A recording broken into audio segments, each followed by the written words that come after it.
hebat di kota ini. Pedoman kita jelas, filosofi Ki Hajar berkibar semangat tinggi, Pancasila membimbing selalu. Oh guru penggerak, terangi jalan kita. Oh guru penggerak, bawa harapan nyata. Pendidik penuh cinta, di sini untuk membina anak bangsa, cerah masa dengan Pancasila.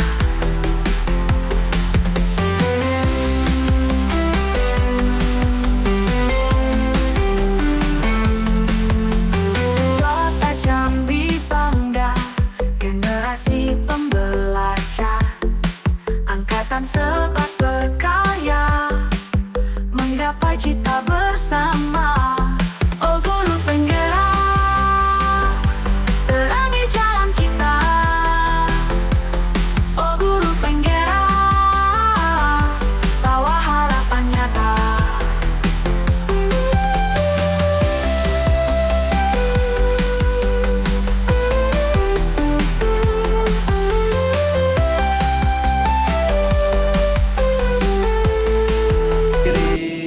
Jadi pandu ibuku, Indonesia kebangsaanku, bangsa dan tanah airku. Marilah kita bersatu, Indonesia bersatu.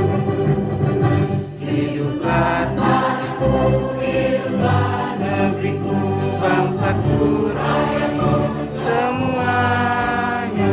Bangunlah jiwanya, bangunlah badannya untuk Indonesia Raya. Indonesia Raya, merdeka, merdeka, tanahku, negeriku. A'udzubillahi minasyaitonir rajim. Bismillahirrahmanirrahim. Alhamdulillahi rabbil alamin, hamdan hamidin, hamdan syakirin, hamdan na'imin, hamdan wafini amahu wa ikafi'u mazida. Rabbana lakal hamdu kama yanbaghi li jalali wajhikal karim wa azimi sultani. Allahumma salli ala sayyidina Muhammad salatan tujina biha min jamil ahwali wal afat, wa taqdilana biha jamil hajat, wa tutahhiruna biha min jamil syada, wa tarfa'una biha indaka la darajat, wa tuballighuna biha asrayat min jamil khairat fil hayati wa barakat, innaka ala kulli syai'in qadir. Allahumma inna nas'aluka salamatan fid din wa afiyatan fil jasad wa wajadul ilmi wa barakatan fil rizqi wa taubatan qabla al-maut wa rahmatan inda al-maut wa maghfiratan ba'da al-maut. Allahumma hawil alaina fi sakaratil maut wa najata minan nari wal afwa inal hisab. Rabbana hab lana min azwajina wa dhurriyyatina qurrata a'yunin waj'alna lil muttaqina imama. Rabbana zalamna anfusana wa illam taghfir lana wa tarhamna lanakunanna minal khasirin. Rabbana atina fid dunya hasanah wa fil akhirati hasanah wa qina adzabannar. Walhamdulillahi rabbil alamin.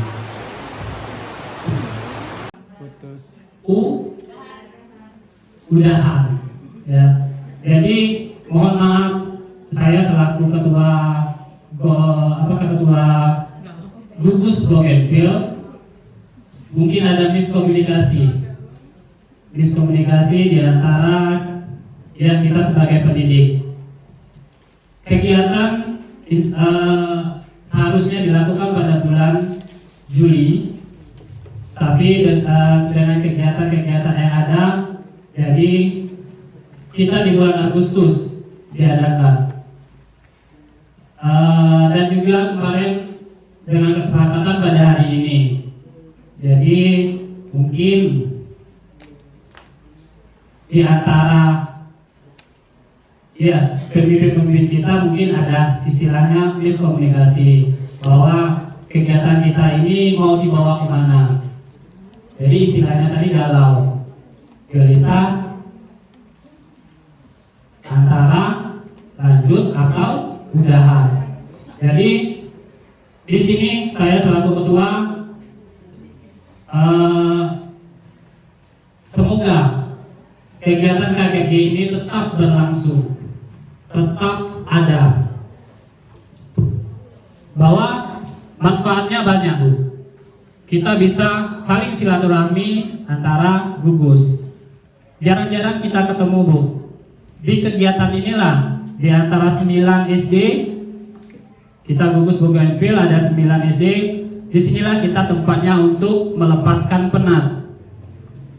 Kita merasa kekeluargaan, sering ketemu. Jadi istilahnya kalau kegiatan KKG ini ditiadakan atau ya udahan tadi, rasanya sangat ya kecewa. Jadi saya mohon kegiatan ini tetap berlangsung. Dan juga mohon izin kepada Pak Halil. Salam masuk, Pak. Pak Halil.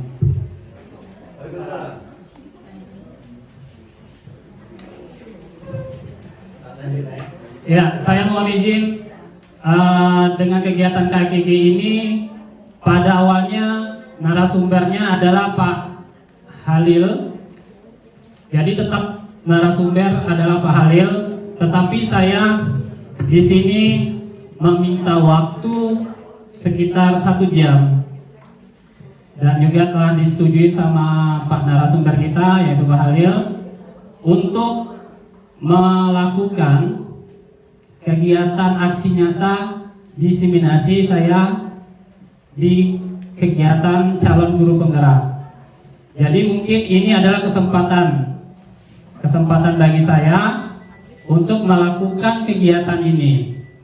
Jadi temanya pun juga sama, disiplin positif di dalam kegiatan lingkungan kerja. Dan juga kegiatan diseminasi saya di calon guru penggerak di sini juga mengenai budaya positif. Jadi alhamdulillah dikasih izin sama Pak Halil, saya duluan memberikan materi, nanti akan dilanjutkan oleh Pak Halil. Oke, langsung saja izin Pak ya. Siap.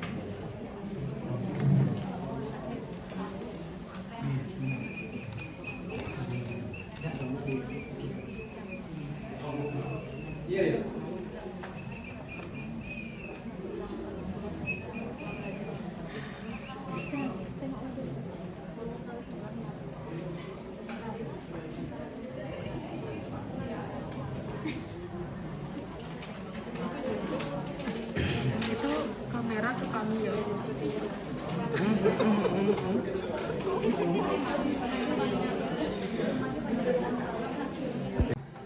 Saya izin untuk memberikan kegiatan aksi nyata ini sebagai tugas saya. Di sini aksi nyata diseminasi pada kegiatan modul 1. Kegiatan calon guru penggerak angkatan 11 karena tertunda 1 tahun, seharusnya angkatan 10 karena kuotanya tadi penuh, berarti kami dialihkan menjadi angkatan 11. Aksi nyata di sini yaitu tentang budaya positif. Budaya positif di kegiatan lingkungan pendidikan.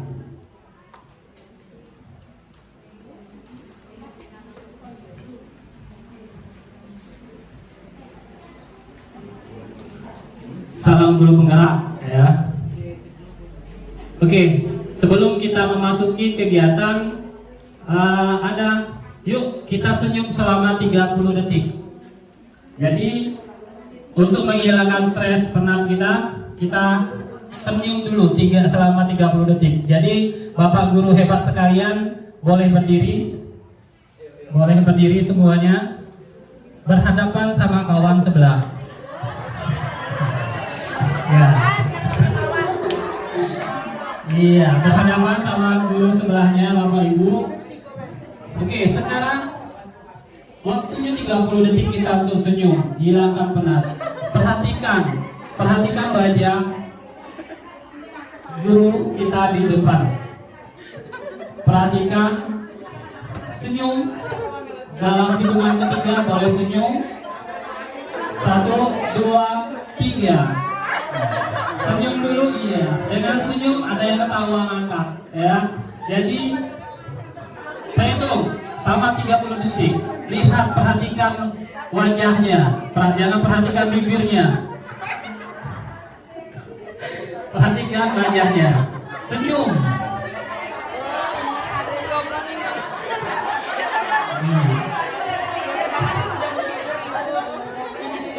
Oke, selesai.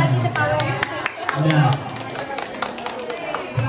Dengan melihat senyum teman, ya keluarlah tertawa. Dan tertawa itu akan membawa sisi positif bagi diri kita. Ya, sesuai dengan pelajaran kita yaitu budaya positif. Insya Allah kalau di waktu siang kita adakan kepada anak-anak kita jam-jam mau pulang bisa kita laksanakan. Ya, perhatikan, suruh anak kita untuk melakukan senyum itu selama 30 detik. Insya Allah penat mereka akan hilang. Oke? Sebelum kita memulai diskusi ini, kegiatan ini, diseminasi, kita akan mengadakan kesepakatan forum diseminasi.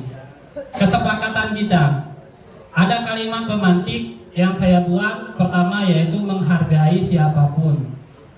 Kedua, menjadi pendengar yang baik.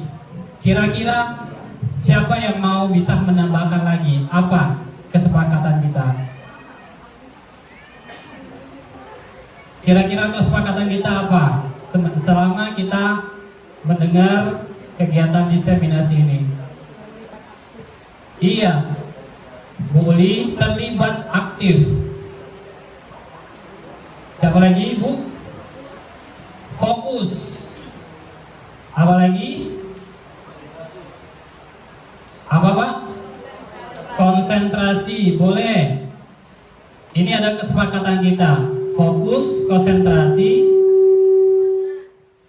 semangat, ya. Jadi itu adalah kesepakatan kita. Siap? Bisa kita laksanakan? Oke. Lanjut.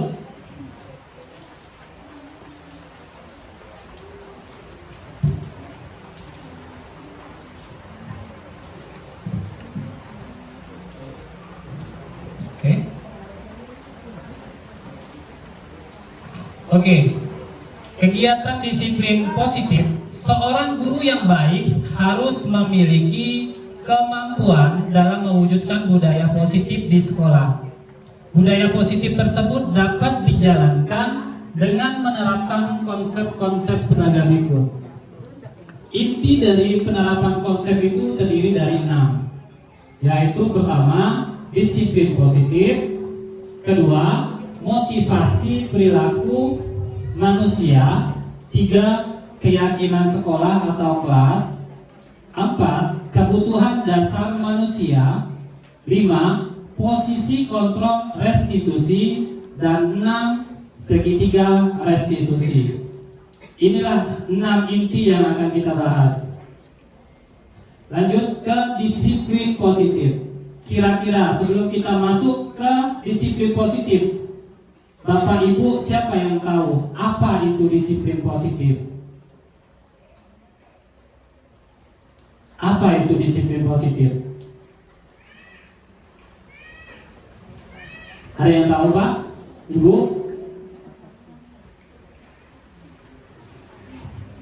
Siapa yang tahu apa itu disiplin positif? dengan tema kita adalah disiplin positif di lingkungan kerja. Jadi apa itu disiplin positif?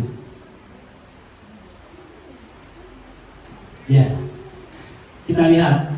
Disiplin positif merupakan suatu cara penerapan disiplin yang mengajarkan anak bertanggung jawab dan menumbuhkan kesadaran diri berdasarkan nilai-nilai kebajikan. Jadi ini disiplin positif ini penekanannya yaitu kepada tanggung jawab anak, dimulai dari diri dia dengan penerapannya pada nilai-nilai kebijakan. Apa nilai-nilai kebijakan itu? Ya ada 6 nilai-nilai kebijakan yang kita terapkan kepada anak dengan istilahnya profil pelajar Pancasila. Apa aja Ibu profil pelajar Pancasila? Beriman dan bertakwa kepada Tuhan Yang Maha Esa, berakhlak mulia, berkebinekaan global, kreatif, bernalar kritis, mandiri. Kan kita telah menerapkan lagunya ada juga. Kita terapkan kepada anak.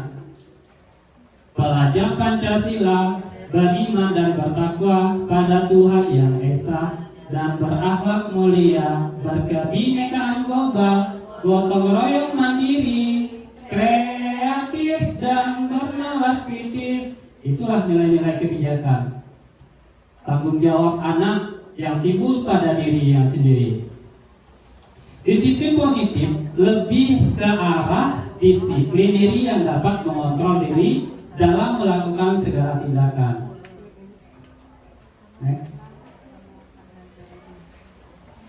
Ini tadi, disiplin diri dapat membuat murid memahami dan menyadari berdasarkan motivasi internal, bukan akibat paksaan, pujian, ataupun apapun.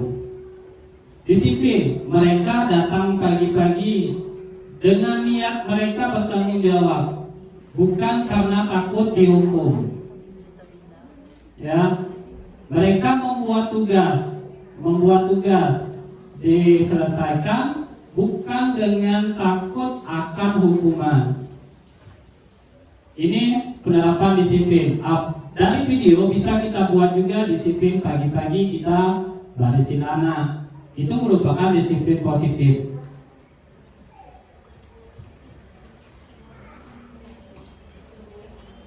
Ini tadi 6 karakter nilai kebajikan yang ada di kurikulum Merdeka. Beriman bertakwa kepada Tuhan Maha Esa, mandiri, berkebinekaan global, bergotong royong, kreatif, dan bernalar kritis. Motivasi perilaku manusia. Ada 3 motivasi perilaku manusia ini, yaitu pertama, untuk menghindari ketidaknyamanan atau hukuman. Kedua, untuk mendapatkan imbalan atau penghargaan dari orang lain. Ketiga, untuk menjadi orang yang mereka inginkan dan menghargai diri sendiri dengan nilai-nilai yang mereka percaya.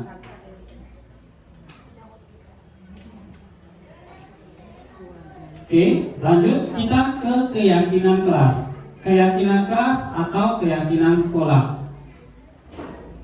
Keyakinan sekolah atau kelas yaitu pertama, guru berperan dalam mewujudkan terbentuknya keyakinan sekolah atau kelas dengan adanya kesepakatan antara guru dan murid. Sekarang saya tanya kepada Bapak dan Ibu guru hebat sekalian ya, kita di kelas punya ada kesepakatan kelas? Punya. Apa gunanya? Tentu banyak Bu ya. Kita lihat di kelas ini, nah saya lihat ada namanya peraturan kelas. Peraturan, tapi nanti kalau bisa diubah menjadi kesepakatan kelas ataupun dibuat dengan keyakinan kelas. Kapan dibuat kesepakatan kelas tersebut? Ketika masuk di awal pembelajaran tahun ajaran baru. Hari pertama, hari kedua kita buat kesepakatan kelas antar anak dan sama guru. Biarkan mereka yang memberikan apa kesepakatannya di dalam pembelajaran selama 1 tahun nanti. Ya, dari kesepakatan itu akan timbulnya menjadi keyakinan. Dari kesepakatan akan timbul menjadi keyakinan. Jadi anak-anak kita sedikit akan melanggar apa yang menjadi larangan. Ketika mereka telat, misalnya kesepakatannya datang tepat waktu, berarti mereka kalau terlambat ada peraturan kelas. Jadi kita berhak menghukum mereka. Tanpa mereka sadari, mereka akan takut sendiri. Tanpa kita marahi, karena kesepakatannya kan sudah ada.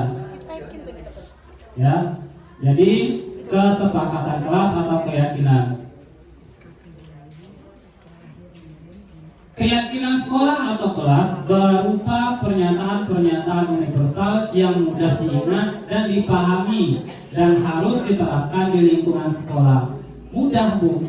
Kata-katanya jangan bersifat pasif. Misal contoh, dilarang ribut.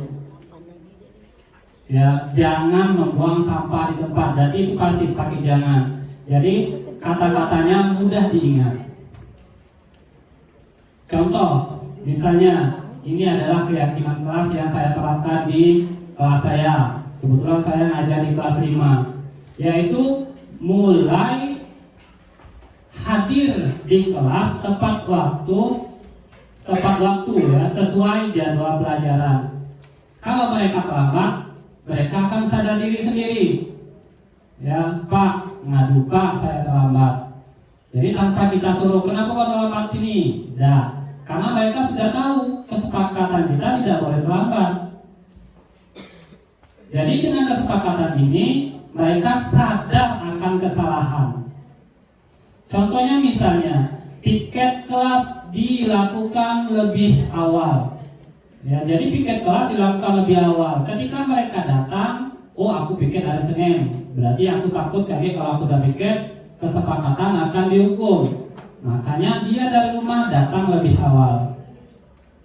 Ya, itulah gunanya kesepakatan tadi. Dari kesepakatan menjadi keyakinan. Dari keyakinan itu mereka akan takut pada diri. Oh, aku harus disiplin. Lanjut. Terus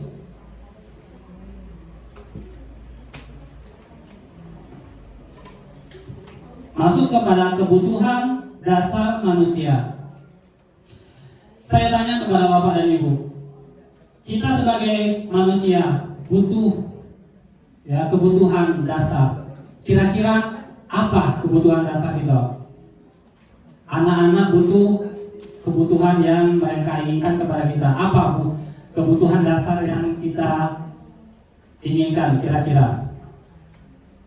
Butuh makan, butuh kasih sayang, butuh cinta, ya itu relatif ya seorang manusia butuh perhatian. Begitu pula anak murid kita, ya sebuah pernyataan. Ketika seorang murid melakukan suatu perbuatan yang bertentangan dengan nilai-nilai kebajikan atau melanggar peraturan, hal itu sebenarnya dikarenakan mereka gagal memenuhi kebutuhan dasar mereka. Jadi mereka membuat kesalahan itu berarti mereka gagal dan dapat kebutuhan hidupnya. Contoh, ada sebuah kasus. Ini dari kebutuhan dasar manusia: bertahan hidup, kasih sayang dan rasa diterima, penguasaan, kebebasan, dan kesenangan. Ini 5 dasar kebutuhan yang kita butuhkan. Sebuah kasus ini yang saya alami. Contoh, Pak Ardi, guru wali kelas 5, sedang bingung menghadapi ulas salah satu murid di kelasnya. Nama anak saya itu Alvin. Ya, Beberapa anak telah mengeluh. Anak ini banyak ngeluh, Pak, makanan kami diminta sama Alpin secara paksa. Dia minta tuh maksa terus, bukan sekali dua kali. Ya, bukan sekali dua kali dia minta.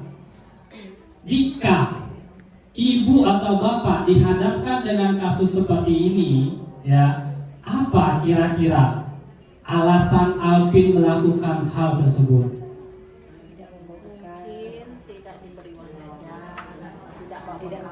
Tidak membawa bekal. Jadi dia itu motivasi kebutuhan hidupnya butuh apa? Butuh perhatian dari orang tua. Perhatian dari orang tua. Oke, sip, mantap, ibu udah tahu ya. Berarti kita tuh harus tahu ya. Oke, alasan kenapa si Alpin melakukan hal tersebut. Kalau dia butuh bertahan hidup, berarti dia lapar, ya kan?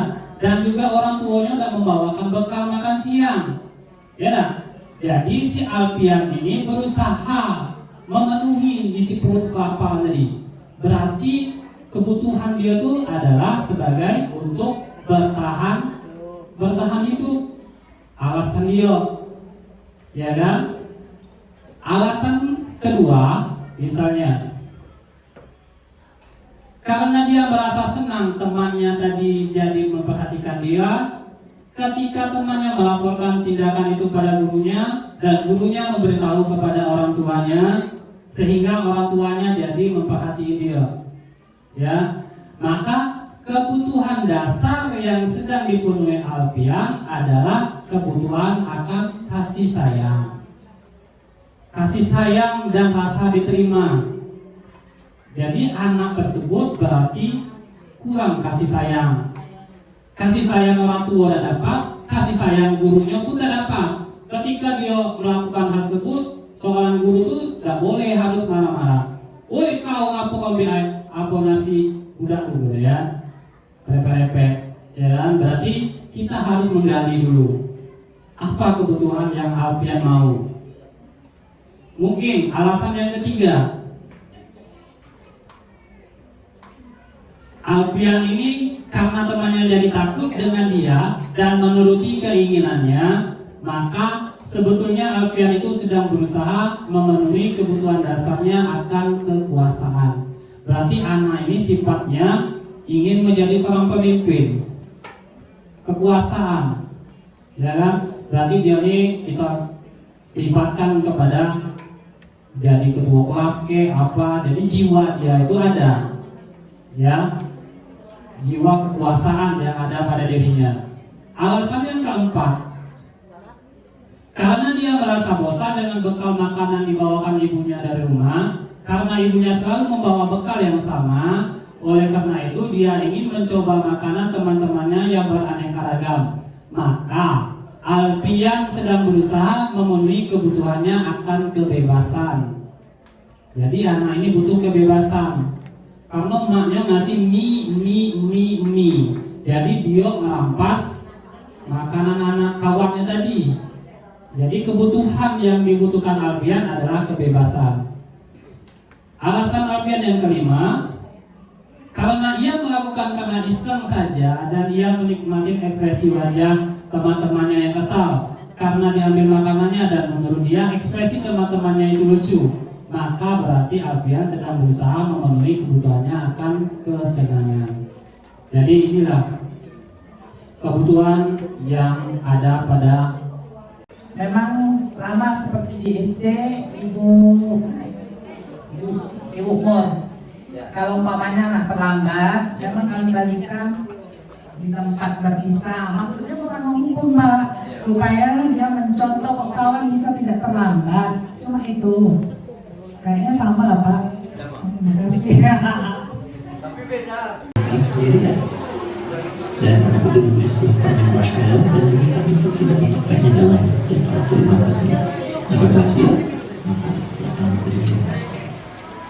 Apakah mereka berhasil? Ternyata dari 600 orang yang berusaha cuma seperti ini berhasil. Kebanyakan dari itu kami dan ada beberapa yang bertahan sampai menit terakhir, tetapi akhirnya tidak. Alhamdulillah. Dari tahun 90-an, anak-anak yang sangat mengklik ditemukan ternyata ada korelasi menarik antara orang yang aktif waktu itu dengan kesuksesan di masa dewasa. Orang-orang yang berhasil menahan godaan rasanya memiliki kehidupan yang baik, sementara yang gagal, mereka cenderung mudah tergoda oleh godaan-godaan kehidupan, terutama berbasis bebas pilihan, sehingga mereka memiliki kehidupan yang lebih maju dibandingkan anak-anak yang berhasil. Dari penelitian ini, para ahli menentukan sebuah kesimpulan yang sederhana.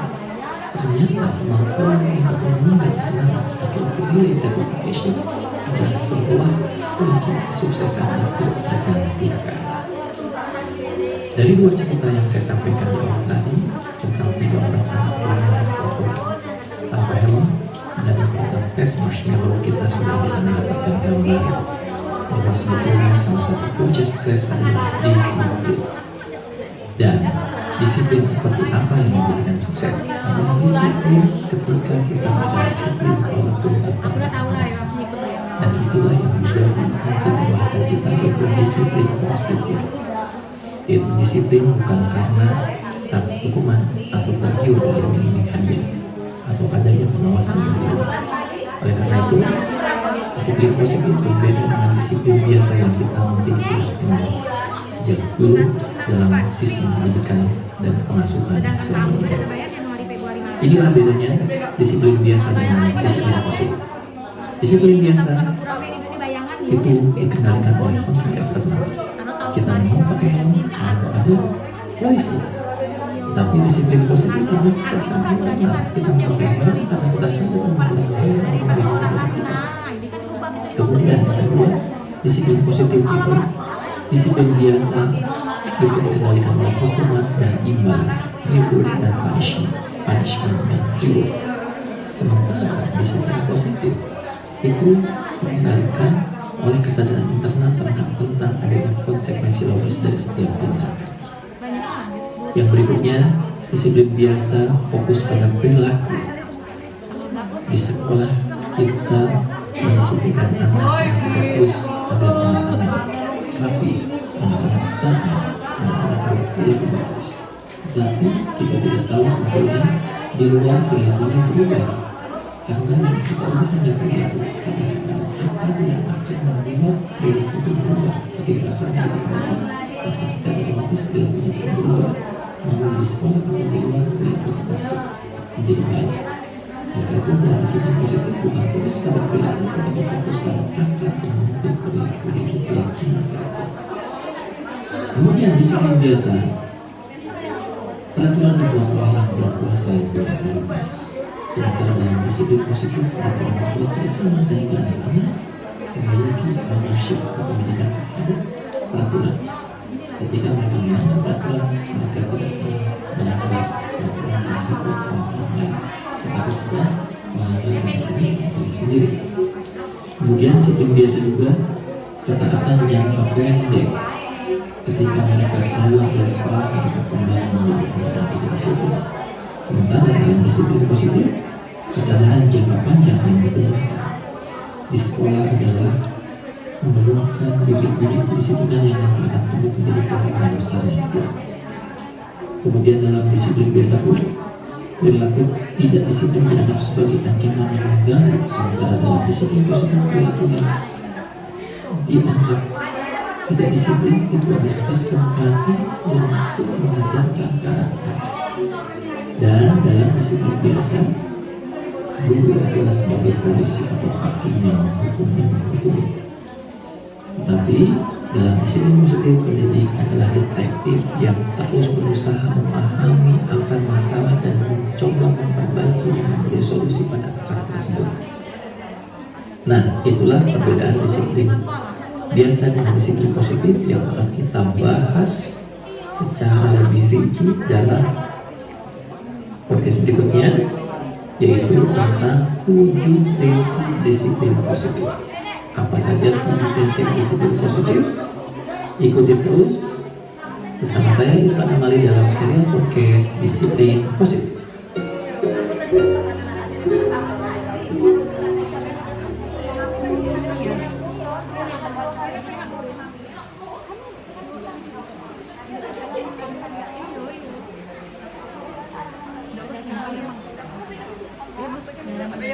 memenuhi kebutuhannya akan kesenangan. Jadi inilah kebutuhan yang ada pada manusia. Masuk kita ke posisi kontrol restitusi. 5 posisi kontrol restitusi yaitu guru sebagai penghukum.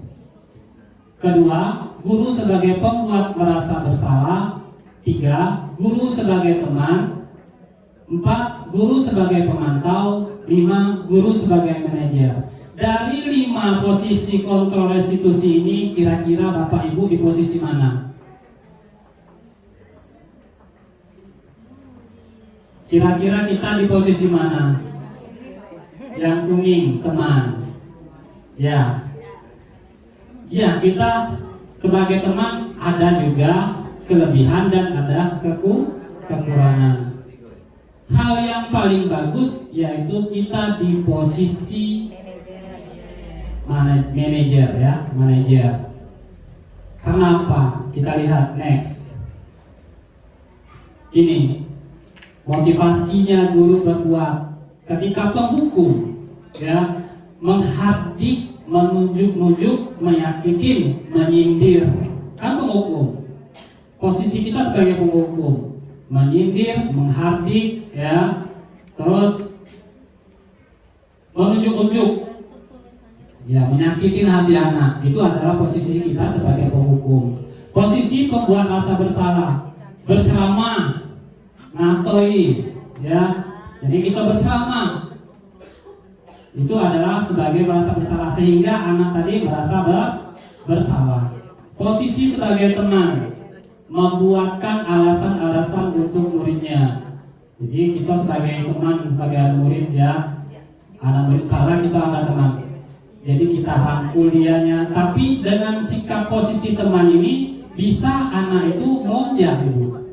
Ketika kita mengasihinya, kalau kita tidak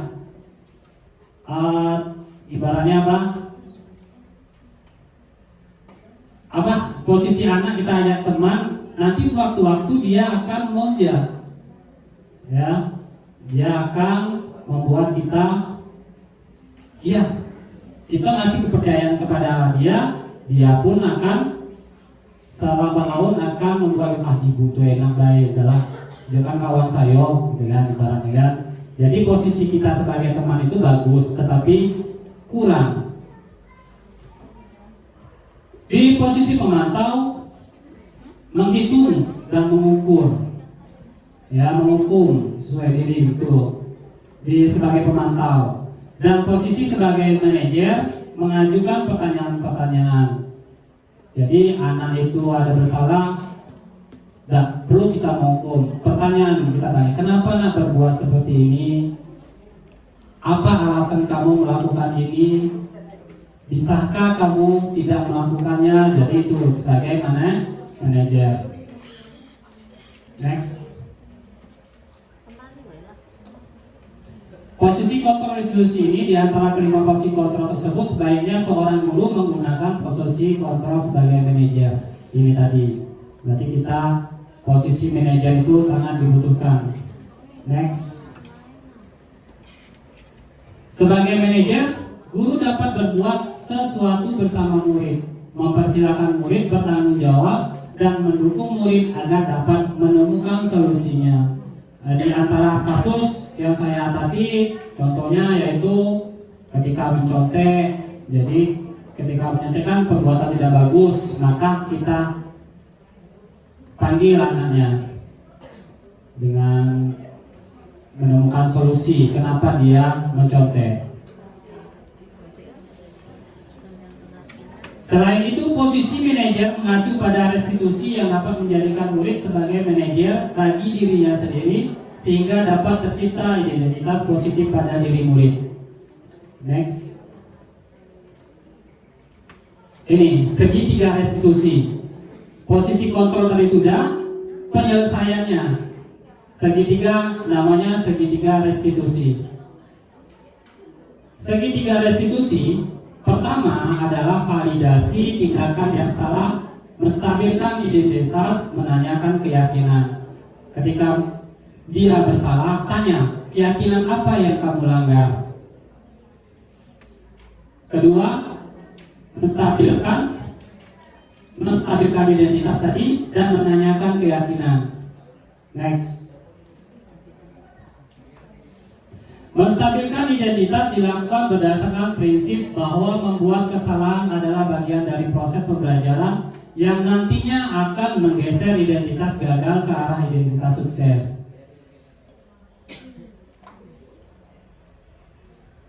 Berbuat salah itu hal yang manusiawi. Ini ibaratnya contoh kita menyelesaikan. Tidak ada manusia yang sempurna. Kita pasti bisa menyelesaikan permasalahan ini. Bapak atau ibu tidak tertarik untuk mencari tahu siapa yang benar, siapa yang salah. Bapak ibu lebih tertarik untuk menyelesaikan masalah itu. Kalau kamu nyalahkan dirimu sendiri, terus menerus, apakah kamu bersikap baik pada diri sendiri? Jadi kita menyelesaikannya jangan menghadik anak tadi, jangan menyalahkan, tetapi apa solusi yang bisa kita perbaiki. Validasi tindakan yang salah. Validasi tindakan yang salah dilakukan berdasarkan prinsip bahwa setiap perilaku berupaya memenuhi suatu kebutuhan tertentu sehingga guru atau orang tua akan bergeser dari pemikiran stimulus respon menjadi proaktif serta akan lebih mengenali dan mengakui kebutuhan murid atau anak.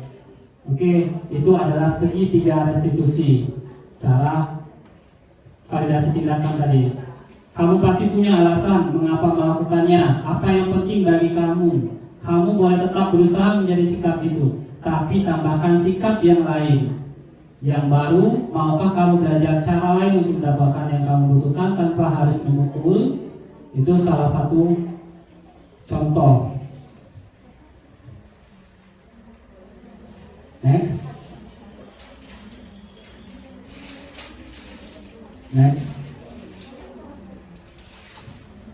Oke, tadi ini sudah dari awal. Next.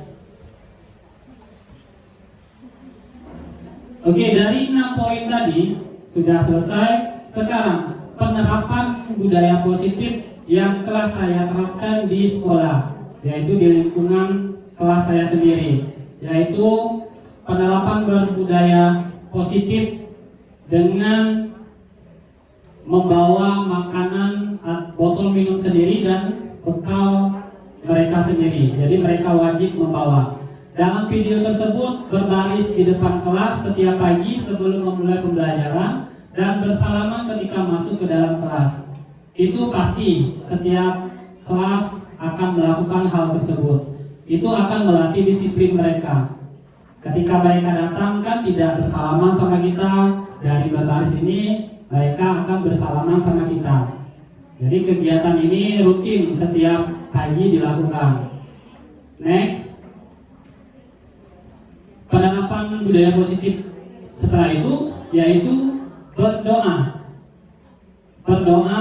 Setelah berdoa, mereka menyanyikan lagu-lagu wajib, lagu daerah, dan lagu-lagu populer terkini yang menggambarkan semangat cinta tanah air ataupun lagu pendidikan.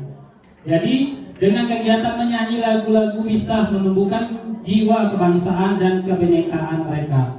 Jiwa kebangsaan akan timbul pada diri mereka. Anak-anak zaman sekarang, Bu, Pak, kalau boleh ditanya, boleh dites, coba nyanyikan lagu Satu Nusa, kalian sudah tahu, Lapas Limo. Karena bukan kita gagal, mungkin kita itu jarang memberi pelajaran, apalagi seni budaya cuma sebatas di loster, di jadwal pelajaran seni budaya tadi, padahal tidak pernah kita pelajari, ya kan? Jadi seni budaya pun kadang menggambar. Jadi kalau kita suruh misalnya lagu nasional aja kadang tidak tahu. Jadi jiwa kepahlawanan, kebinekaannya itu kadang tuh kurang. Jangankan lagu nasional, lagu daerah kadang pun juga tidak tahu. Lagu daerah Batangan Hari aja tidak tahu, lagu budaya Jambi. Kalau ditanya cuma satu itulah yang tahu. lagu daerah Jambi ketimbang buku kada tuh beta tahu dulu. Orang kaya hitam udah tahu, ya. Jadi dengan mereka menyanyikan lagu nasional dan lagu budaya, maka disiplin mereka akan ada. Kegiatan ini merupakan bagi program penumbuhan budi pekerti yang digagas oleh Pak Anies Baswedan pada tahun 2015. Ini sudah diterapkan, menyanyikan lagu Indonesia Raya, daerah tadi kan. Terus penerapan program pengembangan budi pekerti secara bertahap agar kelak bisa membudaya. Beberapa tahapan yang perlu dilalui yakni tahap pengajaran, pembiasaan, pelatihan untuk bisa konsisten, proses pembiasaan, pembentukan karakter dan menjadi budaya. Hal ini terus kita lakukan akan menjadi budaya bagi anak-anak. Next. Penerapan budaya positif ini tadi mewajibkan anak-anak membawa bekal sendiri, makanan sendiri setiap hari. Membawa setiap hari. Budaya masyarakat kita memang cenderung praktis, tidak mau repot. Kalau di negara Jepang, Bu ya, di Jepang itu murid-muridnya itu setiap hari membawa bekal sendiri, yaitu dengan sebutan terkenal dengan sebutan namanya bento. Bento ini makanan di dalamnya terdiri dari nasi dengan lauk pauk bervariasi, di antaranya chicken, beef, katsu, salad, rumput, ya, sehingga buah-buahan segar. Gila, ya. Salah, rumput laut, salah. Maka rumput ya, rumput laut itu kegiatan yang ada di Jepang, namanya bento. Kalau di Indonesia kita, anak-anak kita ini ada membawa makanan, tapi jarang.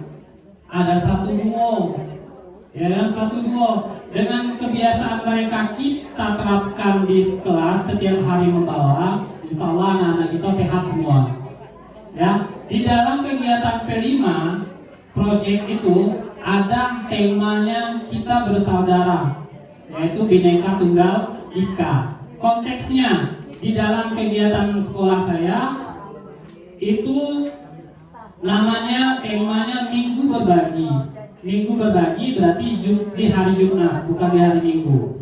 Di hari Jumat mereka akan makan juga bersama-sama, makan bersama membawa bekalnya. Terus disitulah mereka akan menimbulkan keakraban. Si A membawa makanan ayam, si B membawa ikan. Di situ mereka akan berbagi. Cicip ayam aku, cicip ikan aku. Jadi timbullah sebuah keakraban. Sebuah keakraban dan juga saling menghargai sesama teman. Jadi di penerapan kelas saya namanya Minggu Berbagi. Di hari Jumat mereka akan melakukan kegiatan tersebut. Next. Membawa bekal ke sekolah sangat baik karena bukan hanya mengenyangkan perut, tetapi juga mencukupi kebutuhan nutrisi anak. Pada masa pertumbuhan anak membutuhkan zat gizi yang penting seperti protein, vitamin A, vitamin C, dan zat besi dan kalsium. Dengan membawa bekal ke sekolah tersebut, anak-anak maka orang tua sudah membantu anak memenuhi kebutuhan zat tersebut. Selain itu, orang tua juga bisa mengontrol asupan makan anak. Dengan membawa bekal juga bisa meningkatkan energi dan performa anak di kelas. Anak yang makan sayur, buah-buahan, protein, dan sedikit kalori dari lemak mempunyai performa yang baik dengan tes aksara dibandingkan dengan anak-anak yang mempunyai asupan lemak dan garam yang tinggi. Jadi mereka jajan itu jajanan banyak mengandung lemak, garam. Jadi disitulah kesehatan anak dipertanggungjawabkan. Jadi ketika kita membawa anak bekal dari rumah, setidaknya terjagalah kondisi tubuh anak tersebut. Next. Oke, dari situ penerapan yang saya buat dan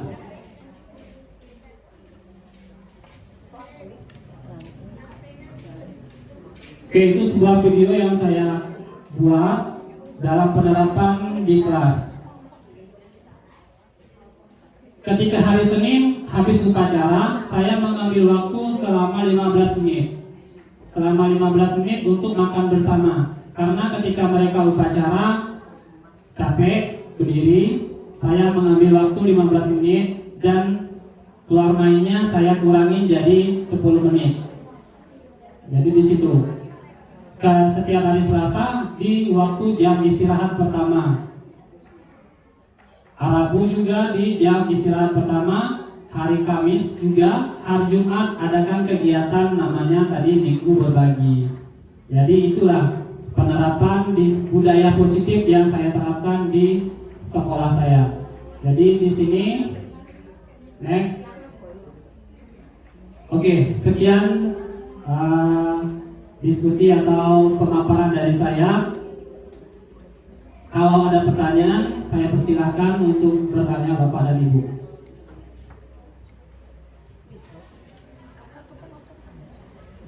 Oke, kalau tidak ada pertanyaan, terima kasih atas waktunya. Burung Irian, Burung Cendrawasih, cukup sekian dan terima kasih. Wabillahi taufik wal hidayah. Wassalamualaikum warahmatullahi wabarakatuh. Oke, untuk pemateri berikutnya saya serahkan kepada Pak Halil dan saya ucapkan terima kasih atas waktu yang telah diberikan sama Bapak. Terima kasih.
ditargetkan semuanya